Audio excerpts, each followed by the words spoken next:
빛되신 예수님, 오매불망 기다린 사형 승인서가 났습니다.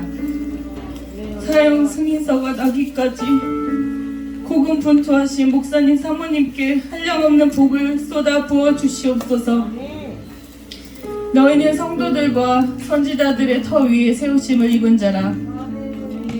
그리스도 예수께서 친히 모퉁이 돌이 되셨느니라. 그의 안에서 건물마다 서로 연결하여 주 안에서 성전이 되어가고, 너희도 성령 안에서 하나님이 거하신 처소가 되기 위하여 그리스도 예수 안에서 함께 지어져 가느니라. 에베소서 2장 20절에서 22절 말씀. 새 성전에서는 소음과 상관없이 찬양과 기도를 마음 놓고 할 수 있게 하실 것을 믿습니다. 새 성전에서는 모든 성도님들이 믿지 않는 부모님과 형제 자매들이 예수님의 강건적인 도우심으로 함께 주님을 뜨겁게 믿고 예배하며 이 땅을 천국으로 살아가게 하실 것을 믿습니다.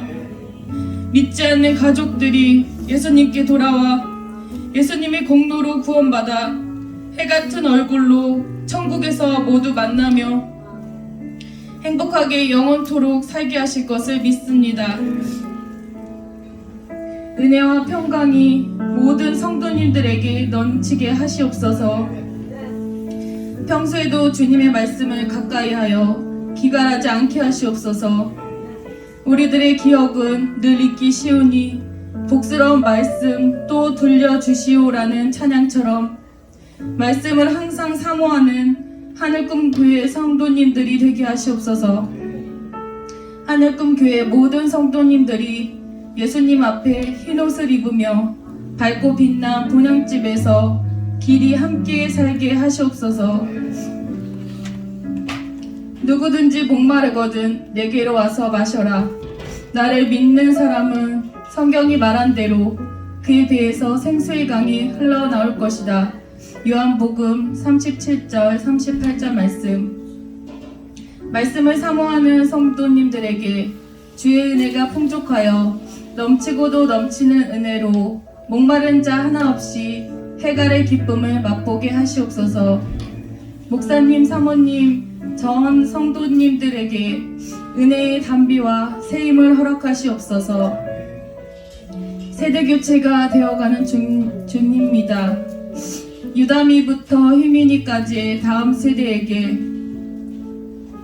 현 세대보다 더욱더 믿음이 커지게 하시옵고, 다방면에서 제자가 스승보다 낫다라는 청출어람의 그 말을 우리 다음 세대가 꼭 듣게 하시옵소서.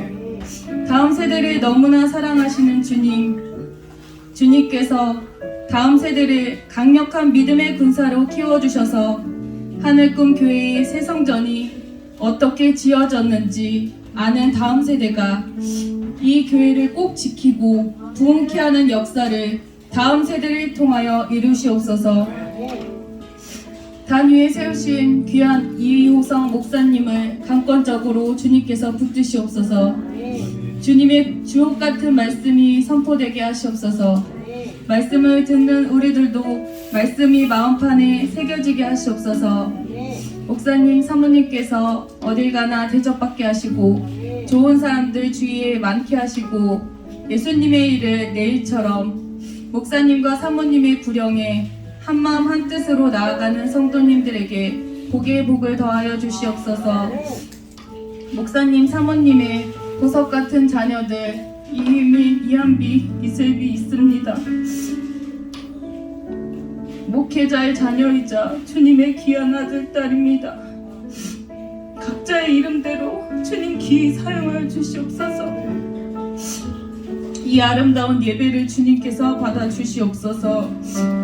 처음 시간입니다. 마치는 시간까지 천군천사 지키시고 보호하여 주시옵소서. 경배와 찬양받기에 합당하신 예수님의 이름으로 기도드립니다. 아멘.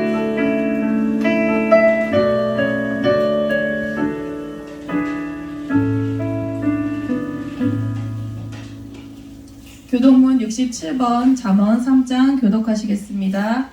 지혜를 얻은 자와 명철을 얻은 자는 복이 있나니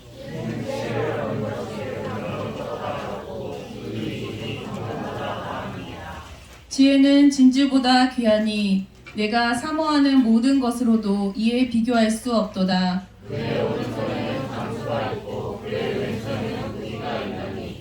그 길은 즐거운 길이요 그의 지름길은 다 평강이니라.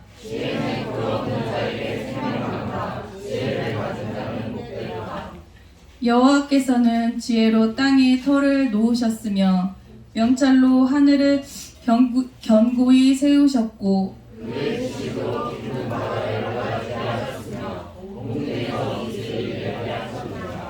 내 아들아 완전한 지혜와 근신을 지키고 이것들이 내 눈앞에서 떠나지 말게 하라. 내 발을 지켜 걸리지 않게 하시리라. 아멘. 요엘 3장 9절에서 17절 말씀을 대신 봉독하겠습니다. 너희는 모든 민족에게 이렇게 널리 선포할지어다. 너희는 전쟁을 준비하고 용사를 격려하고 병사로 다 가까이 나와서 올라오게 할지어다. 너희는 보습을 쳐서 칼을 만들지어다. 낫을 쳐서 창을 만들지어다. 약한 자도 이르기를 나는 강하다 할지어다. 사면의 민족들아 너희는 속히 와서 모일지어다. 여호와여 주의 용사들로 그리로 내려오게 하옵소서. 민족들은 일어나서 여호사밧 골짜기로 올라올지어다. 내가 거기에 앉아서 사면의 민족들을 다 심판하리로다. 너희는 낫을 쓰라. 곡식이 익었도다. 와서 밟을지어다. 포도주 틀이 가득히 차고 포도주 독이 넘치니 그들의 악이 크미로다. 사람이 많으며 심판의 골짜기에 사람이 많으며 심판의 골짜기에 여호와의 날이 가까우미로다. 해와 달이 캄캄하며 별들이 그 빛을 거두도다. 여호와께서 시온에서 부르짖고 예루살렘에서 목소리를 내시리니 하늘과 땅이 진동하리로다. 그러나 여호와께서 그의 백성의 피난처 이스라엘 자손의 산성이 되시리로다. 그런즉 너희가 나는 내 성산 시온에 사는 너희 하나님 여호와인 줄 알 것이라. 예루살렘이 거룩하리니 다시는 이방 사람이 그 가운데로 통행하지 못하리로다. 아멘. 목사님 나오셔서 피난처 되시는 주님이라는 제목으로 설교하시겠습니다. 네, 우리 옆에 분하고 인사합시다. 사랑합니다. 축복합니다. 사랑합니다. 축복합니다. 자리가 좀 바뀌었는데 더 많이 앉을 수 있는 것 같아요. 그렇죠? 오늘은 피난처 되시는 주님. 오늘 찬양 제목하고 같죠? 피난처 되시는 주님. 지난 시간에 우리는 친국에 대해서 배웠습니다. 하나님께서 친히 심판하시는 것을 친국이라고 그러죠. 하나님의 친국, 하나님의 심판. 그럼 그 누가 하는 것일까? 누가 하시는 거죠?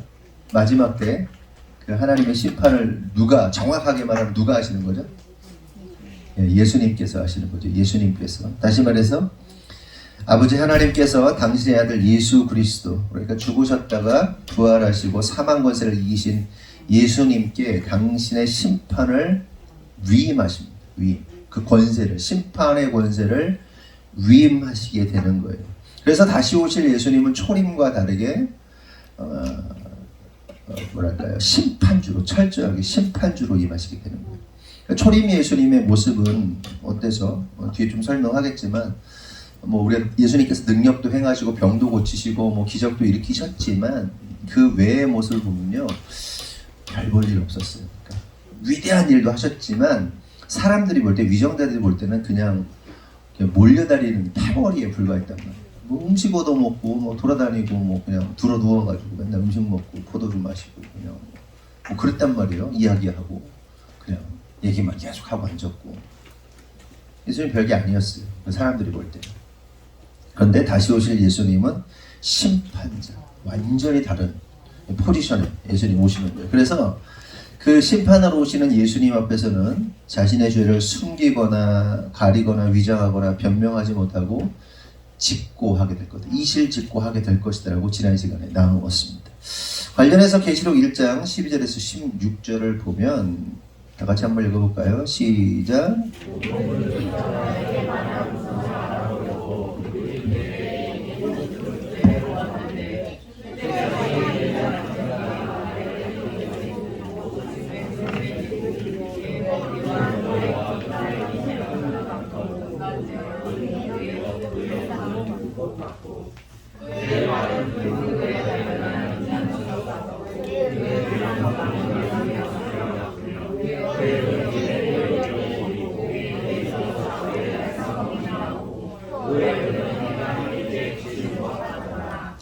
방금 읽은 말씀은 사도 요한이죠. 사도 요한이 반모섬에서 계시를 통해서 환상을 보게 된 장면입니다. 그래서 영안이 열려서 재림하시는 예수님을 보고 기록한 내용인데, 주목할 부분은 계시록에 그려져 있는 예수님의 모습이 좀 전에 말씀드린 것처럼 초림 때, 지상에 계실 때의 전혀 다른 모습이라는 겁니다. 초림 때 예수님의 모습은 어떻습니까? 이사야서에서도 예언하고 있는 것처럼 뭐 연한 숨 같고 볼품 높고 그냥 뭐랄까요? 그냥 그래요. 예수님의 모습이 인간적으로 보면 그렇게 매력적이지 않습니다. 그리고 아까 말씀드린 것처럼 사람들 집에 돌아다니면서 뭐 몇 마디 하더니 음식 얻어먹고 그러고선 밖에 돌아 누워가지고 맨날 그러고 있는 거예요. 그러니까 세상 말로 말하면 패거리들이 개떼처럼 돌아다니는 게 예수님의 모습이에요. 나쁘게 말하면 우리는 그렇게 인식하지 않지만, 그러다가 결국 어떻게 됐습니까?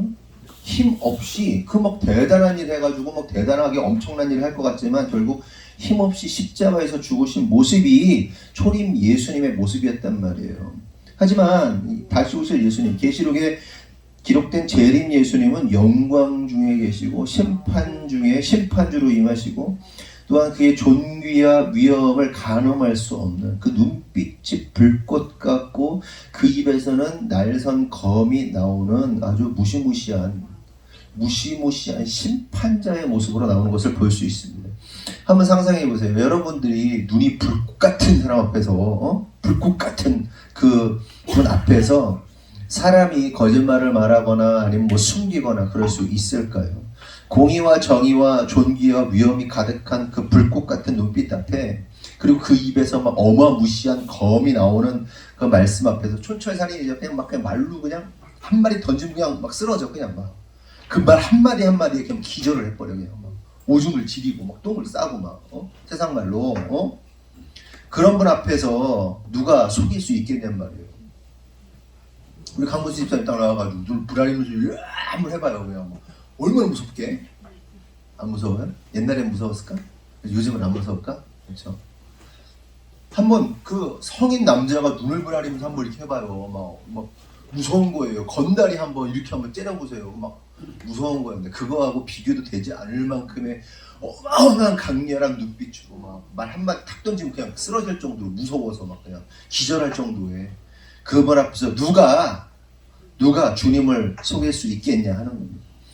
여러분, 여기서 깨달아야 할 사실이 있습니다. 그것은 우리 주님은 그 불꽃 같은 눈으로 오늘도 저와 여러분을 바라보시고, 또한 세상의 모든 만물과 인생들을 눈동자와 같이 지켜보고 계시다는 사실을 잊지 말아야 돼요. 아멘. 주님은 지금도 저와 여러분을 바라보고 계세요. 여러분의 일거수일투족을 다 보고 계세요. 기록하고 계세요. 그 내용이 뒤에 나옵니다.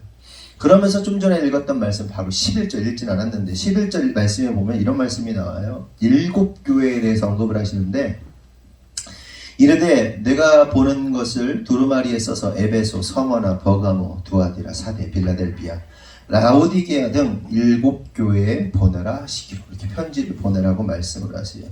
이렇게 7교회를 언급하시는 이유가 뭘까요? 그것은 하나님께서 그 7교회에 대하여 모든 것을 알고 있다. 야, 니네 7교회들 내가 다 알고 있어. 니네가 뭘 어떻게 했는지 일거수일투족을 내가 다 알고 있어 라고 말씀하시는 거예요.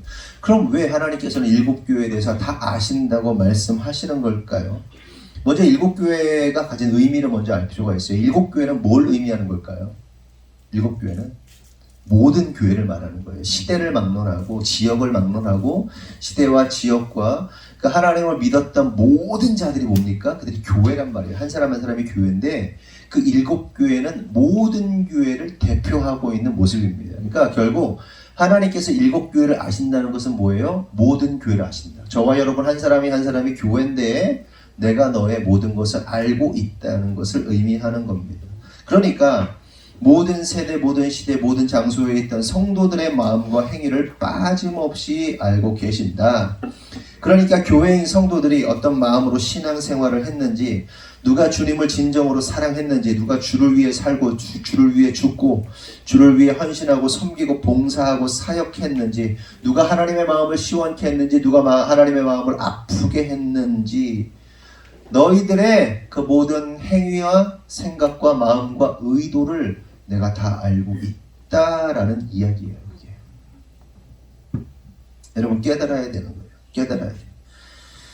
우리 주님은 지금도 저와 여러분의 마음의 생각과 행동과 의도를 전부 다 알고 계시다는 사실을 잊지 않기를 바랍니다. 고로 이것이 의미하는 것은 저와 여러분의 신앙생활이 순전하고 순수하고 투명해야 한다는 거예요. 신앙생활의 이유와 목적이 어떤 자신의 이익과 이득과 뭔가 자신의 그 도움이 되는 것을 도움이 되기 위해서 신앙생활하는 게 아니에요. 하나님 앞에서 신앙생활 한다는 거. 하나님 앞에서의 신앙생활은 헌신입니다. 내어놓는 거예요. 주님이 나를 구원해 주셨고 나를 구원해 주셨으니 감사하여서 주님 앞에 내어놓는 삶이 신앙생활인 것이지, 뭔가 내가 뭐 도움이 될 것 같아서, 뭔가 나한테 뭐 좋은 얘기를 해주실 것 같아서, 뭔가 뭐 어떤 뭐 이득이 있을 것 같아서, 이거는 신앙생활이 될 수 없다는 거예요. 그래서 굉장히 중요한 게 뭐예요? 하나님 앞에서 순전해야 된다. 순수해야 된다. 그러니까 퓨어해야 된다. 아멘이시죠? 그러면서 계속해서 계시록 4장 8절을 보면 우리를 바라보시는 하나님의 눈동자에 대해서 다음과 같이 말씀하십니다. 시작.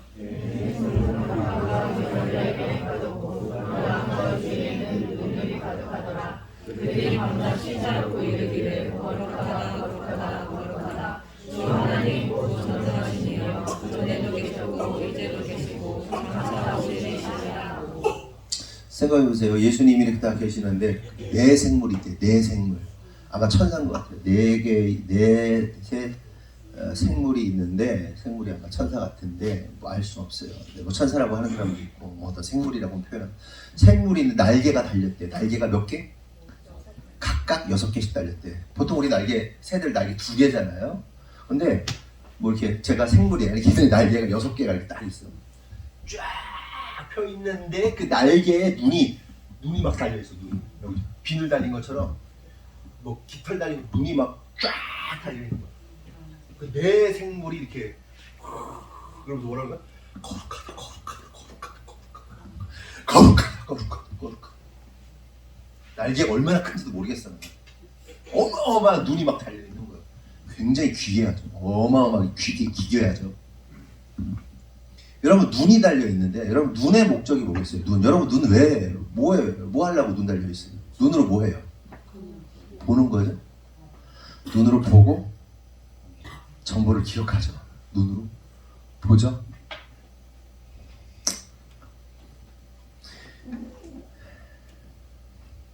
이게 뭐 결국은 뭐야? 뭡니까? 주님은 그 불꽃 같은 눈으로 바라보시고, 주님 곁에 있는 그 네 생물들이 그 엄청난 셀 수도 없는 숫자의 눈들로 저와 여러분과 이 세상을 바라보고 지켜보고 눈이 빠져라 살펴보고 있는 거예요.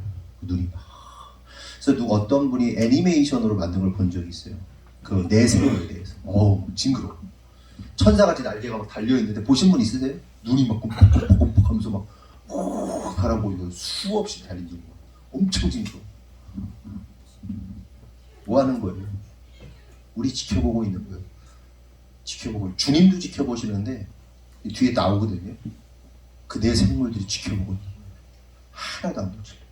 그러니까 뭐 고성능 CCTV, 뭐 허블망원경 뭐 이런 거 있잖아요. 그거보다 더한 것으로 지켜보고 있는 그 셀 수 없는 숫자의 눈이 온 나라와 민족과 열방의 교회들을 보고 있는 거예요. 저와 여러분들을 보고 있는 거예요. 아무도 보는 이 없는 그 현장에 있을 때도 여러분들을 지켜보고 있는 거예요. 다 기록하고 있는 거예요. 기록하고. 그러면 결국 이것이 의미하는 것은 최후의 심판의 날에 그 누구도 주님을 속일 수 없다. 아무도 보는 이 없을 거라 생각했던 그 모든 수치스러운 죄악들조차도 그 눈동자에 의해서 밝혀지고 드러나고 말 것임을 의미하는 겁니다. 얘들아, 하나님이 다 보고 있어. 보통 어른들이 착각하는 게 뭐냐면 우리 아이들은 착해, 아이들은 순수해, 아이들은 뭐 나쁜 의도가 없어 이렇게 얘기하거든 세상은. 근데 목사님도 어린 시절을 겪어봐서 아는데 그렇게 순수하지 않은 것 같아. 순수한 척하면서 거짓말하고 아니라고 막 울면서도 거짓말하고 막 그러거든. 자기 자신을 속이면서. 주님이 다 하셔. 다 하셔 시온아. 주님이 다 하신단 말이야. 요즘 시온이 엄청 귀여워요. 앞니가 다 빠져가지고 다 뺐대 앞니를. 이해봐. 엄청 귀여워. 다 하셔. 또 이빨 뺀 것도 다 하셔 주님이. 그러므로 나쁜 짓 하지 말았으면 좋겠어요. 하나님 나라 CCTV에 다 찍히고 있어요. 그 뭐 그런 얘기 하잖아요. 천국 가면 뭐 이렇게 갑자기 스크린 쫙 열리면서 CCTV 나온다고 여러분들이 한 거 다 나온다고 그 얘기가 이 얘기예요. 천사들이 이러면서 다 찍은 거야. 360도 다 찍은 거야. 올 어라운드 뷰를 찍은 거야. 막 그냥 다 찍었어. 빨리 회개해. 찔리는 거 있으면 빨리 회개해. 찔리는 거. 회개를 미루지 마세요. 설교를 듣다가도 찔리는 게 있으면 빨리 회개하고 돌이키세요. 이어서 계시록 5장 6절을 보면 다 같이 한번 보겠습니다. 시작.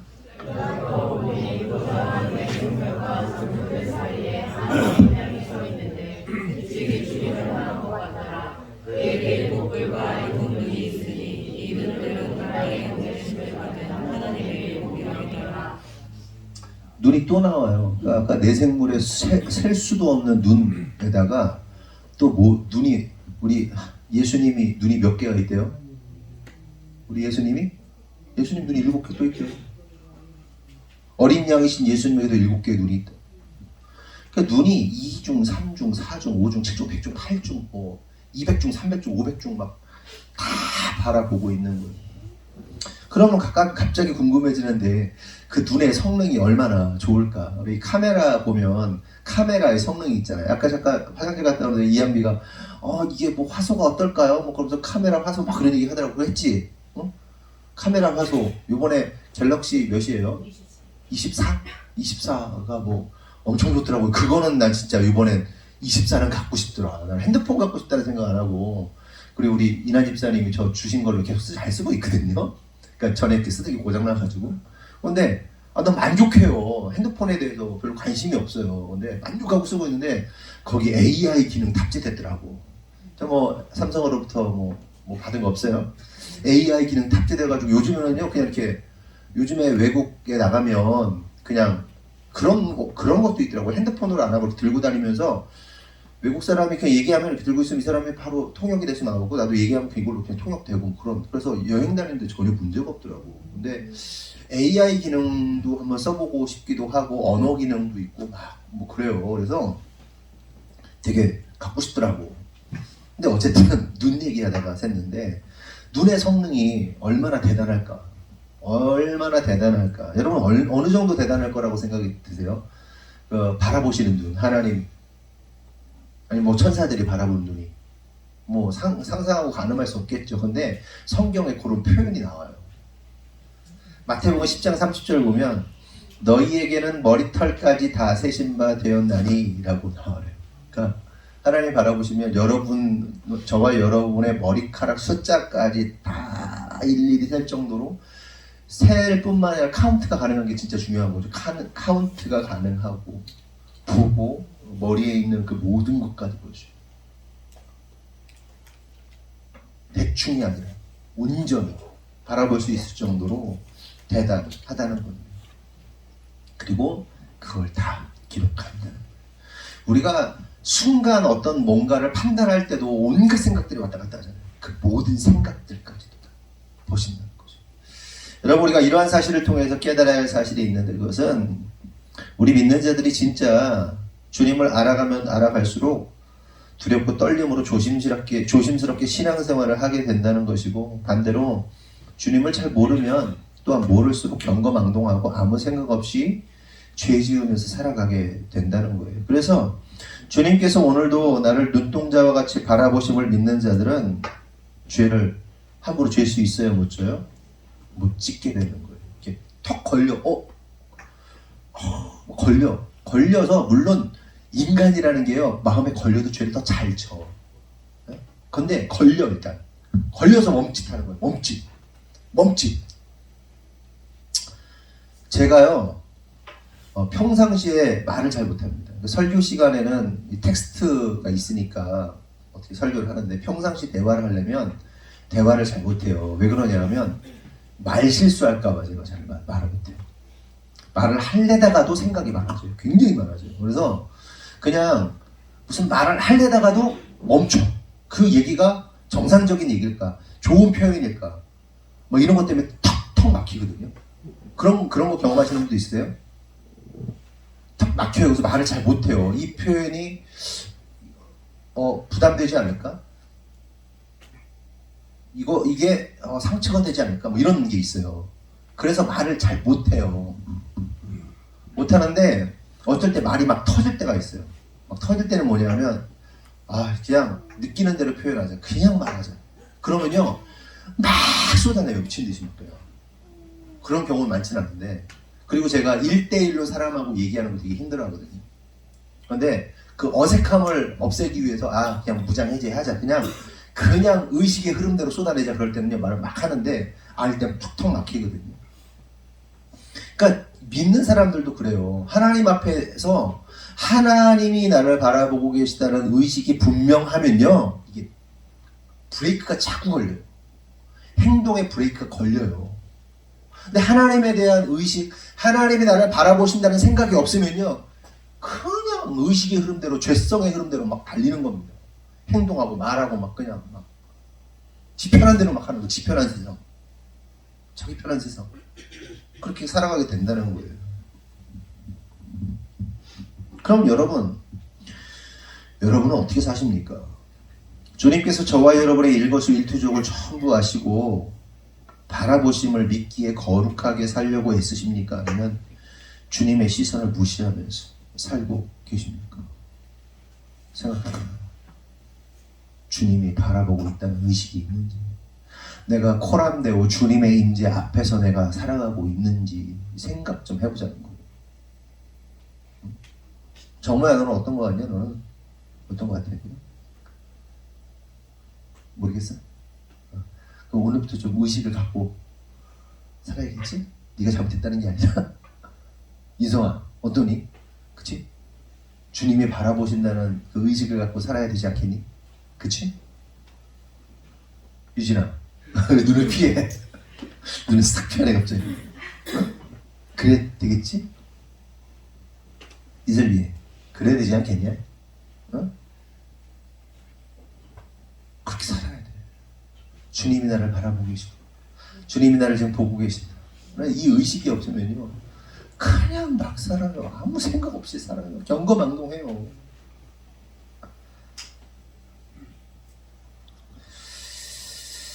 그리고 혹시 여러분은 이런 주님의 시선이 어떻게 느껴지세요? 주님이 지금 다 바라보고 계시는데 그냥 마음속으로만 손드세요. 나는 주님이 나를 바라보시는 게 계속 눈동자와 같이 지켜보고 있다는 게 부담스러운 분은 마음의 손을 한번 들어보세요. 부담스러운. 혹 어떤 사람은 나 든든하다. 주님이 나를 계속 보고 있으니까 나를 든든하다 하시는 분 있어요. 어떠세요? 많은 분들이 부담스럽지 않으세요? 주님이 나를 이렇게 계속 쳐다보고 있다는 게 부담스럽잖아요. 그 눈 한 개도 아니고 7개의 눈으로 주님께서 천사 또 동원해가지고 막 CCTV 한 3만 개 달아가지고 막 이렇게 여러분 쳐다보고 있다면 부담스러우세요? 든든하세요? 어떠세요? 어때 은혜야? 막 CCTV 500개, 막 카메라 500개가 너 이렇게 들이대고 있으면 어떨 것 같아? 모든 거를. 부담스럽지, 그치? 부담스럽지. 근데 이게 어떤 느낌일까? 어떤 유튜버가, 그러니까 영국에서 막 피아노를 치는데, 유튜버가 영상을 찍는데 그 뒤에 중국 사람들이 몇 명 나왔더라고요. 근데 중국 사람들이 오더니 그러는 거예요. 영상을 지워달라. 우리가 나왔는데 영상을 좀 지워달라. 그러니까 중국에서는 CCTV로 다 감시당하잖아요. 횡단보도에서도 CCTV로 찍고 있어. 무단횡단하면 다 단속되잖아요. 바로 CCTV 안면 인식해가지고. 중국이 지금 그런 사회거든요. 그 되게 막 민감하더라고, 중국 사람들이. 어마어마하게 민감하더라고요. 지워달라고. 그러면서 막 그 해프닝 이런 거 일어나고 하는데. 어때요? 여러분 부담스러우세요? 믿음직스러우세요? 주님이 바라보고 있는 게. 그냥 한번 들어볼까? 아, 나는 좀 부담스럽다. 아, 나는 좀 든든하다. 예. 예. 근데 이게 두 마음 다 있을 거예요. 한편에서는 굉장히 부담스러우면서 한편에서 또 든든한 마음이 있죠. 솔직히. 그렇죠? 근데 어느 쪽에 좀 기울었느냐의 문제인데, 뭐 상처받지 마십시오. 저도 마찬가지입니다. 주님의 시선이 지금 생각해보니까 부담스러운 면도 있고 든든한 면도 있고 그래서 그러는 거예요. 제가 왜 부담스러운 겁니까? 왜? 그래서 죄지면 부담스러운 거죠. 이런 겁니다. 나는 법이 진짜 부담스럽다 하시는 분 있으세요? 여기서? 법이? 우리 중에 없죠. 근데 법이라는 게 누구한테 부담스러운 겁니까? 죄인한테 부담스러운 거죠. 죄 안 짓고 선량한 사람은 어때요? 법이 든든하죠. 나를 지켜주니까. 그런 개념이라고 보시면 돼요. 그리고 주님의 시선을 통해서 주님의 시선, 주님이 나를 바라보고 있다는 사실을 안에서 나의 반응으로 내가 어느 쪽에 좀 더 기울어져 있는지를 확인해 볼 수 있는 거예요. 너무 부담스러워. 막 그냥 다 부담스러워. 그러면요.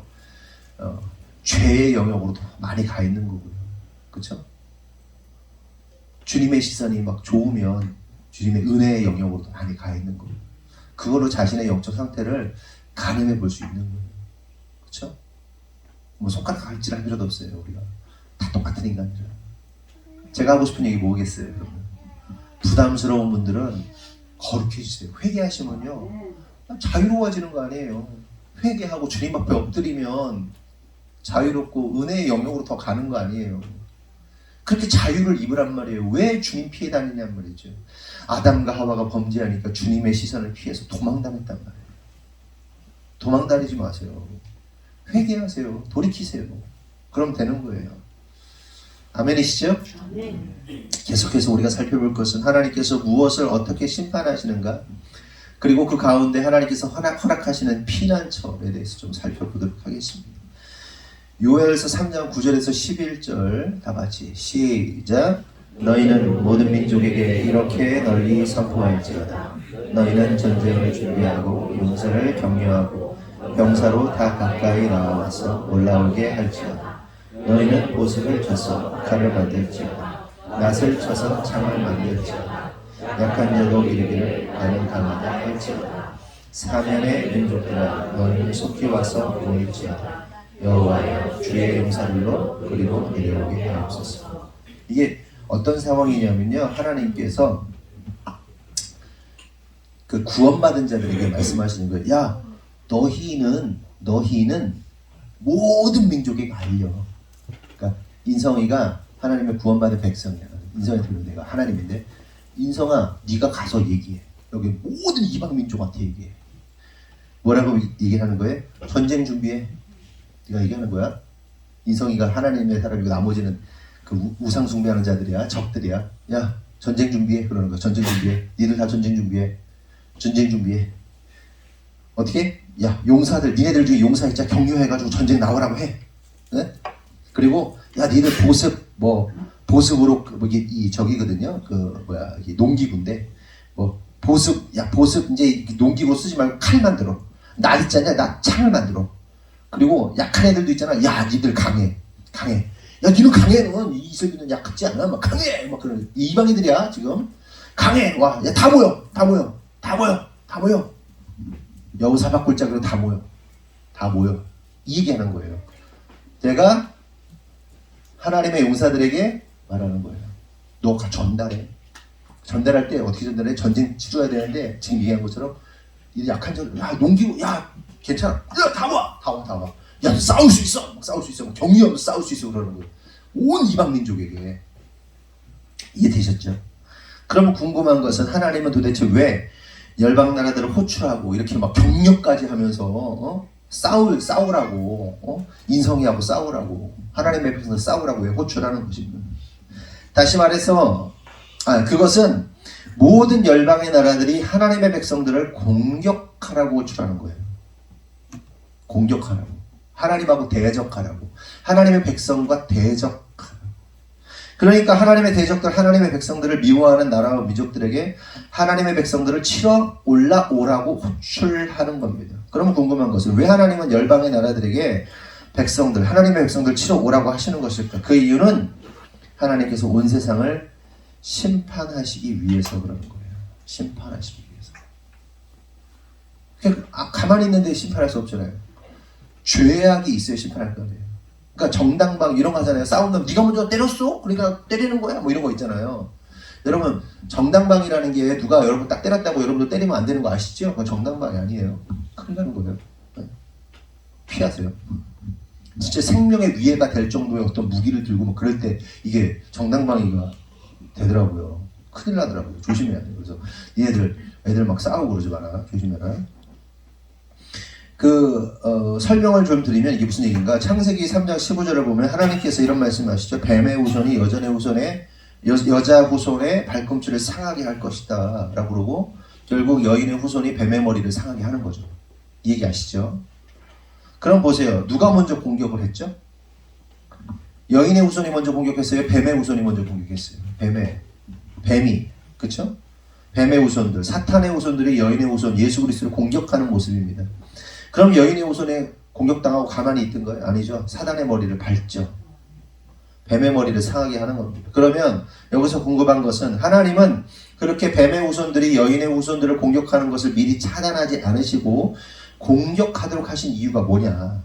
그 이유는 여인의 후손을 공격하게 함으로써 그들의 정체를 드러내시기 위함이에요. 그러니까 모든 열방들이 전쟁 준비를 하러 와서 하나님의 백성을 치라고 하시는 것은 이들이 적인지 아군인지를 확인하기 위한 것이라는 겁니다. 그래서 적이라면 공격할 거고 적이 아니라면 공격하지 않을 것이라는 거죠. 그렇게 그들의 실체를 드러내는 거예요. 그래서 하나님께서 예수님을 세상 앞에 던져 놓으신 거예요. 이해되셨어요?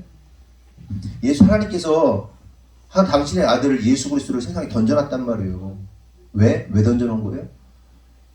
죽여. 공격해봐. 내 아들 공격해봐. 근데 예수 그리스도 자체가 하나님이신데 그분이 딱 나서셔가지고 당신의 아들을 내어놓으셔가지고 공격해. 그 상황에서 어떻게 되겠어요? 공격하는 놈은 하나님을 대적하는 자고 공격하지 않는 자들은 뭐예요? 하나님을 대적하지 않는 자입니다. 그래서 그 예수 그리스도를 던져놓자 무슨 일이 발생해요? 종교 세력, 정치 세력, 경제 세력, 모든 군사적인 세력들이 군중들이 모두가 힘을 합쳐서 예수님께 돌을 던지면서 결국 십자가에 못 박아 죽이는 것을 볼 수 있습니다. 이로써 그들의 정체가 드러나는 거예요. 그들의 정체. 하나님과 대적한 자들이라는 사실이 들통나는 거예요. 이해되셨죠? 그러나 그 와중에 돌을 던지지 않고 예수님을 끝까지 버리지 않은 사람들, 아니면 혹은 돌을 던졌다 할지라도 회개하고 돌이켜서 나아온 자들은 예수 그리스도 하나님의 적이 아니라는 사실이 드러나는 거예요. 그러니까 여러분, 저와 여러분이 원초적으로 원죄를 가지고 있단 말이에요. 저와 여러분이 어떤 자들입니까? 하나님과 원수된 자들이에요. 그쵸? 원수된 자들인데 우리가 어떻게 해요? 돌이켰죠. 돌이켜서 우리가 죄인이 아닌 거예요. 이제는. 그러나 돌이키지 않은 자들은 나는 여전히 죄인이야 라고 선포하고 있는 거죠. 자신의 정체를 그대로 드러내는 거란 말입니다. 그래서 하나님께서 열방의 민족들을 부르면서 하나님의 백성들을 치라고 하시는 거예요. 야, 다 와. 모든 민족 다 와. 내 백성 죽여. 내 백성 싸워. 그래서 상대의 실체를 드러내는 것이죠. 그렇다면 계속해서 생각해 볼 것은 심판자이신 예수님은 이러한 자들을 어떻게 심판하시는가? 요엘 3장 12절 13절 12절 13절 네, 시작.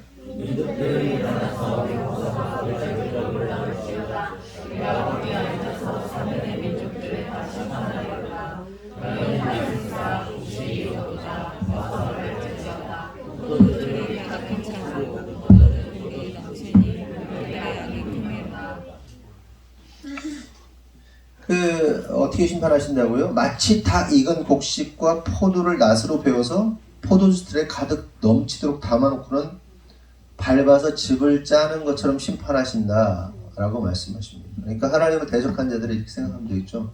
포도 알송이들 있잖아. 포도 알송이들을 포도즙 틀에 넣는 것처럼 그 원수들의 목을 따는 거 이렇게 툭툭 쳐. 이게 포도알 같잖아. 으깨, 진이겨, 으깨가지고 피가 막 질질 넘치도록 잔인하죠. 어마어마하게 잔인하죠. 즙 짜버리겠다는 거예요. 얼마나 무섭습니까? 근데 이게 뭐다? 여호와의 전쟁이다. 이게 마지막 심판하시는 하나님의 모습이다.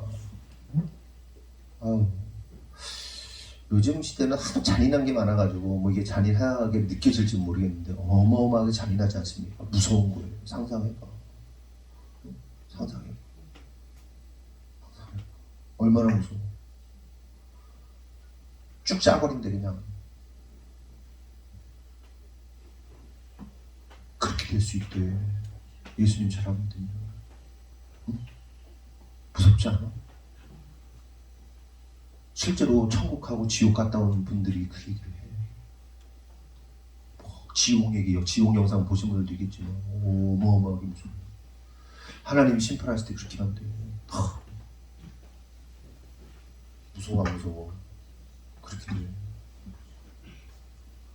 어른들은 덜 무서우세요? 그렇게 심판 당해야겠어요? 안 당해야겠어요?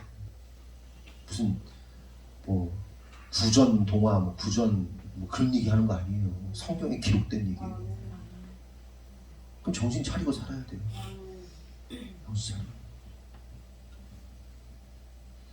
이게 여호와의 전쟁이다. 심판의 날에 하나님께서 행하시는 일들이다. 근데 그게 그 일이 일어날 일이 멀지 않았어요. 여러분 6.25가 1950년도에 났잖아요. 53년에 휴전했죠. 전쟁이 3년 동안 있었어요. 전쟁의 시작은 50년이야. 53년 휴전. 지금 이스라엘하고 하마스하고 싸우잖아. 전쟁의 시작은 전쟁 중이잖아. 또 언젠가 종결되겠죠. 러시아하고 우크라이나가 싸우고 있죠. 한 2년 됐나 벌써? 시작됐어. 전쟁 중간에 있는 거야. 그리고 언젠가 종결되겠죠.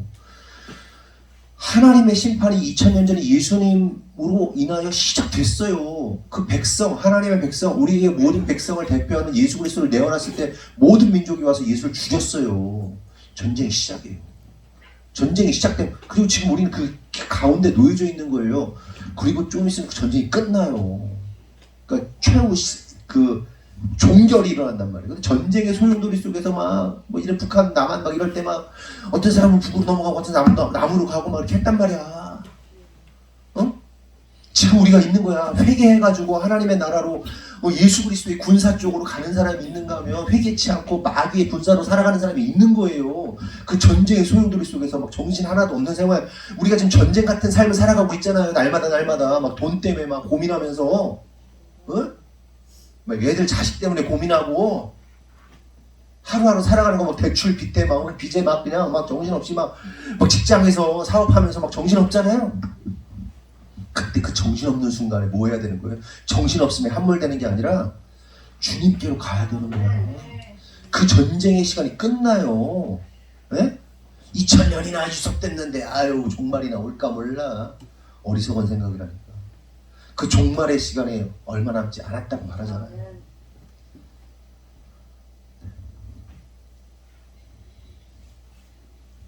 그 마지막 전쟁이 예수 그리스도의 재림, 그러니까 심판자이신 예수님이 재림함으로 이거 여우사가 골짜기에서 목 똑똑똑 잘라가지고 포도 넣고 쭉 짜는 거예요. 그냥 전 세계 인류 쭉 짜버리는 거야.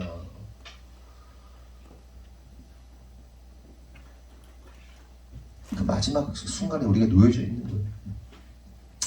그럼 마지막으로 그 마지막 심판자로서 재림자로서 오실 그 마지막 전쟁을 치르실 예수 그리스도의 모습이 어떤지를 좀 살펴보면 계시록 19장 11절에서 21절 한 절씩 교독하겠습니다.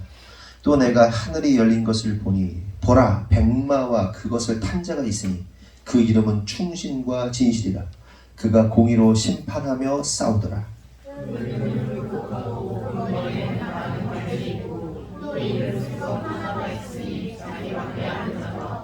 또 그가 피 뿌린 옷을 입었는데 그 이름은 하나님의 말씀이라 칭하더라.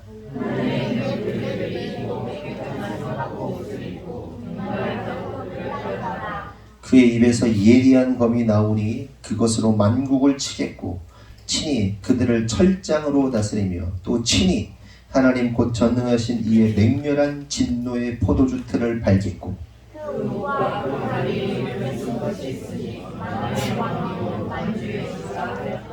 또 내가 보니 한 천사가 태양 안에 서서 공중에 나는 모든 새를 향하여 큰 음성으로 외쳐 이르되 와서 하나님의 큰 잔치에 모여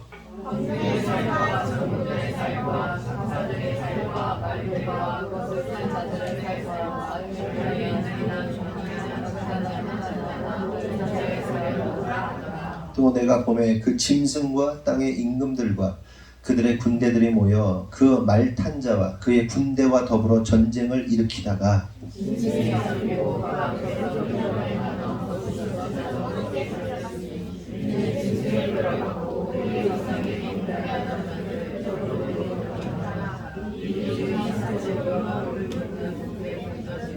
다 같이 그 나머지는 말 탄 자의 입에서 나온 검에 죽으니 모든 생각은 그들의 살로 이 전쟁을 누가 하신다는 거예요? 예수 그리스도께서 직접 하신다는 거예요. 백마타고 하신다는 거예요. 저는 이거 볼 때마다 자꾸 뮤직비디오 하나가 생각나요. 제가 자주 말했죠. 누구죠? 나월의 뮤직비디오 보면 백마탄 예수님이 막 달리잖아요. 뭐 폭탄 터지고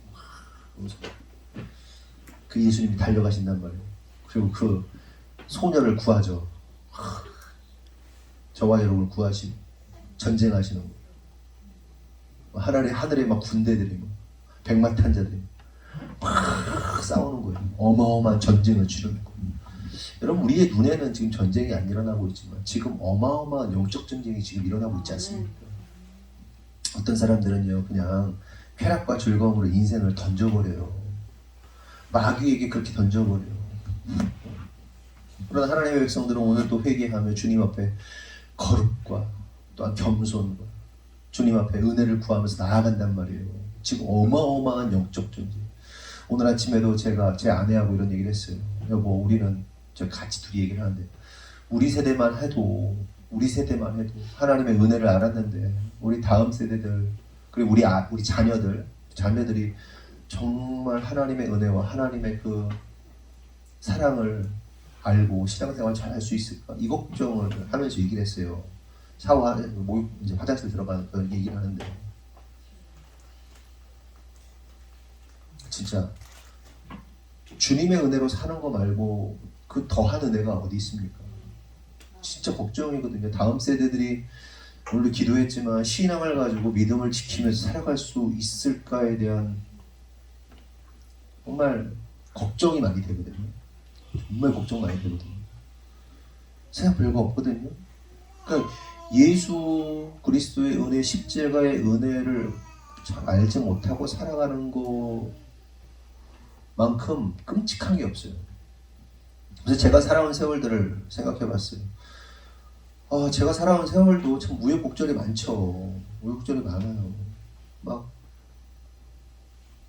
성숙함이라고는 찾아볼 수 없는 젊은 시절. 지금 생각해보면 어리석고 참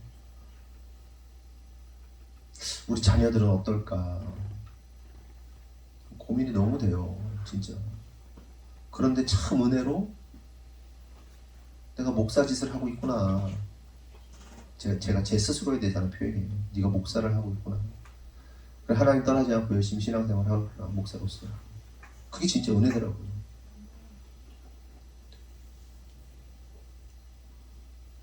영혼을 빼앗겨버리는 시대란 말이에요. 사탄에게. 막 사탄에게 영혼을 빼앗겨버리는 시대예요. 오늘 찬양하는데 찬양의 처음에 뭐죠? 피난처 되시는 예수. 이게 어디 찬양이냐면요. 인터콥. 원래 중국 찬양인데 인터콥에서 이 찬양을 많이 불러요. 그러니까 그리스도가 피난처 되신다. 그러면서 이제 인터콥은 피난처를 준비를 하고 있는데 어쨌든 피난처가 되신다라고 하면서 이 찬양을 많이 불러요. 근데 이 찬양을 부르는 인터곡 지체들의 찬양을 제가 봤거든요. 전에 막 은혜로 불타요. 새벽 이슬 같은 청년들이 주님의 마지막 때를 그리면서 막 주님을 갈망하면서 찬양을 해요. 그러면서 제가 오늘 그 상상을 하면서 여러분 우리가 작게 찬양했는데 냉랭한 거예요. 모르는구나. 피난처 되시는 예수님에 대해서 잘 모르는구나. 시대의 흐름 속에서 내가 어떤 상황에 놓여져 있는지 사람들이 모르는구나. 그리고 오늘 경미 집사님 막 기도하는데 기도를 들으면서 막 제가 막 가슴이 막 뜨거운 거예요. 그렇지, 그렇게 돼야지. 다음 세대를 이렇게 돼야지. 교회가 이렇게 세워져야지. 막 아멘 아멘 하게 되는데 사람들이 다 잠자고 있더라고요. 아멘하지 않더라고요. 뜨겁지 않구나. 마음이 불타지 않는구나. 마음이 아프더라고요. 물론 아멘하시고 막 또 마음으로 아멘하시는 분도 있었겠지만 많은 분들이 그냥 잠들었구나 이 생각이 들더라고요. 그냥 가는 거예요. 중공 났어요. 여러분 아시죠? 그 중공 소식을 저는 제 아내를 통해 들었어요. 제 아내한테 연락을 했더라고요. 아내는 막 울어요. 막 울면서 차에서 교회 도착했는데 그 소식을 들었어요. 차에서 한참을 못 나갔어요. 막 울어요. 근데 기도하는데 중공이 났습니다. 하나님. 그런데 난 아멘 그 소리가 나올 줄 알았어. 아무도 아멘을 안 하더라고. 지쳤구나. 사람들이 지쳤구나. 그러면서 별로 관심 없구나. 제가 여러분을 너무 폄훼하나요? 별 생각이 없구나 이런 생각이 들어서 마음이 오히려 아프더라고요. 여러분 우리 시대 가운데 우리가 어느 위치에 있는지 어느 포지션에 있는지 인식해야 돼요. 하나님의 타임 테이블 안에 지금 우리가 어디 서 있는지 잘 생각해야 돼요.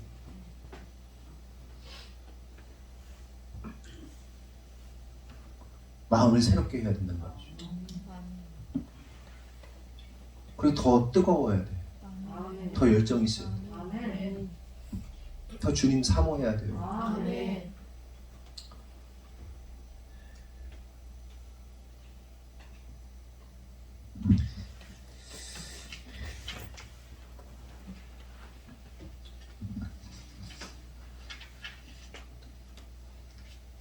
좀 전에 읽었던 말씀, 계시록 말씀 보면 우리가 알 수 있는 사실은 뭐냐면 우리 예수님은 백마 타신 분이시고 예수님께서 이러한 전쟁을 직접 치르시다. 그리고 이 전쟁이 인류 마지막 전쟁이 된다는 겁니다. 이런 말씀 정리합니다. 세상은 전쟁하고 있어요. 이스라엘과 팔레스타인, 이스라엘과 하마스죠. 러시아와 우크라이나. 그 수많은 곳에 내전들이 일어납니다. 수많은 사람들이 죽어요. 그리고 전쟁을 통해서 전쟁의 상황들을 이렇게 들으면서 인터뷰하는 모습들을 제가 본 적이 있어요. 하루아침에 막 전쟁통에 놓여져가지고 가족들이 막 죽고 막 피난 가고 이런 사람들의 인터뷰를 들었는데 예전에는 그거 보면 그냥 그런가 보다 했거든요. 아무 감정이 없었는데 어느 순간 이입이 되더라고. 감정이. 우리 아이들이 이런 상황이라면 우리 교회가 이런 상황이라면 어떨까. 너무 슬프더라고요. 지금 뭐 폭격을 맞아가지고 우리 중에 몇 명이 죽었다고 생각해요. 어떻게? 우리 성도들 중에 하나가 잘못했다고 생각해요. 우리 가족 중에 하나가 잘못했다고 생각해요. 어마어마한 슬픔이죠. 막 우는 모습을 보면서 마음이 아프더라고요. 그런데 여러분 깨달아야 할 사실이 뭡니까? 이러한 전쟁의 아픔과 두려움이 여호와의 마지막 전쟁 앞에서는 아무것도 아닌 것처럼 여겨지게 될 거라는 거예요. 그 참담함과 그 참혹함과 그 잔인함과 그 두려움이 여호와의 전쟁 앞에서는 비교도 할 수 없을 만큼 어마어마한 일이 될 거라는 겁니다. 결국 말씀을 통해서 우리가 깨달아야 할 사실은 저와 여러분이 절대로 이러한 전쟁 가운데 놓여져서는 안 된다는 거예요. 네? 전쟁은 치료죠. 우리가 전쟁은 치료입니다. 근데 전쟁에서 그냥 그렇게 심판당하는 모습으로 끝나서는 안 된다는 겁니다. 우리는 반드시 피난처이신 예수 그리스도께 피해야 돼요. 우리의 참된 피난처는 예수 그리스도 이외에는 없습니다. 그 어떤 돈, 명예, 권세, 우리가 믿을 만한 그 믿고 있는 그 모든 것들, 뭐 보험 이런 것들이 우리의 피난처가 될 수 없어요. 완전한 피난처는 예수 그리스도 한 분이라는 사실을 인식하십시오. 우리 눈에 전쟁이 보이지 않는다고 전쟁이 없는 게 아니에요. 우리의 영혼을 강탈하기 위한 전쟁이 어마어마하게 펼쳐지고 있습니다. 그러므로 성도 여러분, 우리가 오직 예수님만 의지하고 예수님만 붙잡고 예수님만 피난처 삼는 분들이 되어서 여호와의 전쟁 가운데 피난처이신 예수님으로 인해서 구원받는 저와 여러분 되기를 예수님의 이름으로 축원합니다. 기도하겠습니다. 하나님 감사합니다. 오늘 말씀을 통해서 깨닫습니다. 주님이 우리의 피난처 되십니다. 세상에 그 어떤 것도 피난처가 될 수 없습니다. 하나님의 마지막 전쟁, 그 마지막 전쟁이 우리의 인생 가운데 펼쳐지고 있고, 그리고 최후의 그 전쟁의 종결이 되는 심판의 날이 우리에게 멀지 않았습니다. 우리가 깨닫습니다. 하나님, 아무 생각 없이 그냥 인생 살아가는 자들 되지 않게 하시고, 정말 예수 십자가 의지하면서 예수님만 피난처 삼아서 주님의 날개 아래, 주님의 동굴 아래에서 구원받는 우리의 모습 될 수 있도록 역사하시고 인도하여 주시옵소서. 우리의 인생 가운데 특별히 빛으로 오셔서 우리의 어둠을 밝혀주시고, 주님의 그 눈동자와 같은 바라보심 앞에서 도망가고 회피하고 숨는 자들이 아니라 오늘도 주님의 그 눈동자 같은 보호하심 안에서 기뻐하고 그 주님의 시선을 기뻐하며 나아갈 수 있는 믿음의 사람들 될 수 있도록 역사하여 주시옵소서. 주님께서 이루실 줄 믿사옵고 예수님의 이름으로 기도합니다. 아멘. 오늘 설거지 담당은 유경석, 조경미, 유예리, 이한비 이렇게 학생 하시면 되고, 다음 주는 주혜석, 정순리, 이선영, 강정모 학생 하시면 됩니다. 다음 주 대표 기도는 김은정 집사님 이고요. 아까도 말씀드린 것처럼 준공이 잘 났습니다. 네, 하나님께 감사하다고 영광이 많습니다. 준공 때문에 고생을 많이 했어요. 제 아내가 고생을 많이 했습니다. 싸우고 난리나 하고 막 고소할 거야 막 이러고 하고 막 난리도 아니었습니다. 진짜 우여곡절이 많았고, 이게 뭐 그렇게 어려운 일도 아닌 것 같은데 참 어려웠어요. 교회 건축이라 그런가 봐요. 쉽지 않아요. 남들 이거 아니 보면 요만한 거 짓는데, 여기 남관리 보면 남관리에 무슨 마트죠? 농가마트 올라가는 거 아니 땅 확 밀어버리더니 다음 주에 막 건물 올라가고 막 올라가고 그러더니 뭐 유리 다 끼고 막 뭐야? 뭐 그런 거 보면서 우린 뭐야? 이 코딱지만한 거 짓는데, 야 저런 데들은 요 앞에서도 건물들 짓는 거 다 보셨잖아요. 야 뭐야? 우린 뭐야? 돈이 없었던 것도 아니잖아. 다른 교회들은 뭐 돈이 없어서 멈추고 그러는데 우리 돈이 없어서 멈춘 게 아니잖아. 여러 가지 분석해 볼 만한 이유들이 있겠죠. 근데 크게 보면 결국 이 교회가 세워지는 것도 하나님의 역사와 또한 사단의 역사 속에서 일어나는 일들이고, 또 우리의 연약함도 있는 것이고, 또 누군가의 연약함도 있는 것이고, 여러 가지로 이렇게 볼 수 있는, 결국에는 준공이라서 참 감사하고, 이제 실내 인테리어가 조금 남았는데 우리 공사하시는 분이 당분간 잠깐 하실 수 없는, 잠깐 쉬었다가 한 일주일 정도 남았나요? 뭐 잠깐 다른 일 하신 다음에 마무리하고 강단 짜고 뭐 스피커 달고 뭐 이렇게 해서 될 것 같습니다. 네, 여러분 끝까지 관심 놓지 마시고, 저거 뭐 이렇게 그냥 마음 놓지 마시고 관심과 사랑 가지시고 왔다 갔다 하면서 문 열고 들어가가지고 기도도 하시고, 하나님 은혜가 넘치는 현장 되게 해달라고 기도도 하시고, 그렇게 해서 계속 쌓았으면 좋겠어요. 다 같이 일어나겠습니다. 파송의 말씀 나누겠습니다. 구호 준비. 더 높은, 더 깊은. 아멘.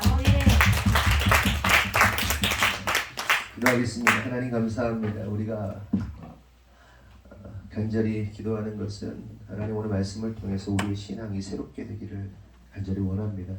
주님이 오늘도 우리를 바라보고 계시고 눈동자와 같이 지키시고 천군 천사가 함께 바라보고 있다는 사실을 깨닫고 주님의 임재 앞에서 주님의 바라보심 앞에서 온전히 마음을 순결하고 정결하게 순전하게 하여서 온전한 신앙생활을 할 수 있도록 주님께서 역사하여 주시옵소서.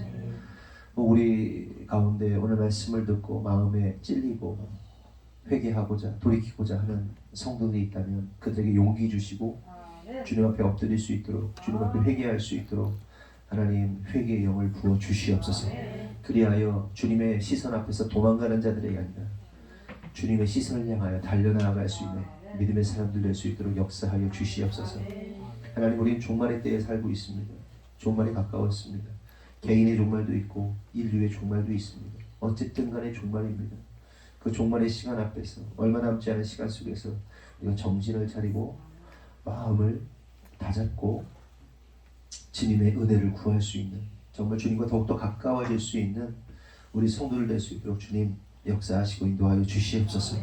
하나님, 이 시간 기도하는 것을 주님 앞에 예물을 드립니다. 드린 손길마다 축복하시고 하나님 그들의 가정과 사업과 직장 가운데 하나님의 인도하심, 도우심, 보호하심이 충만하기를 간절히 소망합니다.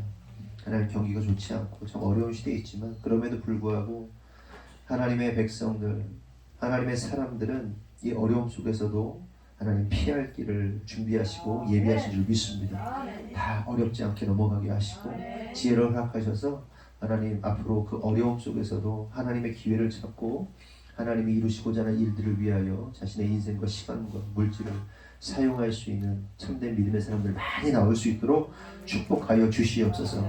하나님, 특별히 기도하는 것은 우리 다음 세대들을 위해 기도합니다. 하나님, 교회의 미래는 다음 세대이고 또한 이 마지막 시대 가운데 정말 오는 사자처럼 마귀가 우리의 자녀들을 집어삼키려고 온갖 방법, 온갖 유혹, 온갖 것들을 동원해서 넘어뜨리려 합니다. 하나님, 간절히 기도하오니 하나님 우리 자녀들을 지켜주시옵소서. 또한 지키심 가운데 우리 아이들이 그냥 유약한 아이들 되지 않고 강력한 군사로 세워질 수 있도록 축복하여 주시옵소서. 믿음이 더욱더 강력하게 하시고 세상이 감당할 수 없는, 정말 세상이 감당할 수 없는 믿음의 사람들 되게 하여 주시옵소서. 온전한 세계관, 가치관 갖게 하여 주시고 복음의 가치관과 세계관으로 주님의 복음이 너무 좋고 주님의 뜻대로 사는 것이 너무 기쁘고 주님의 마음을 헤아려 사는 것이 큰 기쁨이 될 수 있는 아이들 될 수 있도록 하나님 당신의 영을 충만하게 부어 주시옵소서. 그래서 세상 것이 싫어지고 주님만, 주님의 기쁨 되는 것이 좋아지도록 하나님 역사하여 주시옵소서. 지금은 우리 구주 예수 그리스도의 은혜와 하나님 아버지의 무한하신 사랑, 성령님의 감화감동 내주 역사하시니 오늘 주님의 뜻대로 살기로 결정한 모든 성도들 위해 지금으로부터 영원토록 함께 하시기를 간절히 축원하옵나이다. 아멘.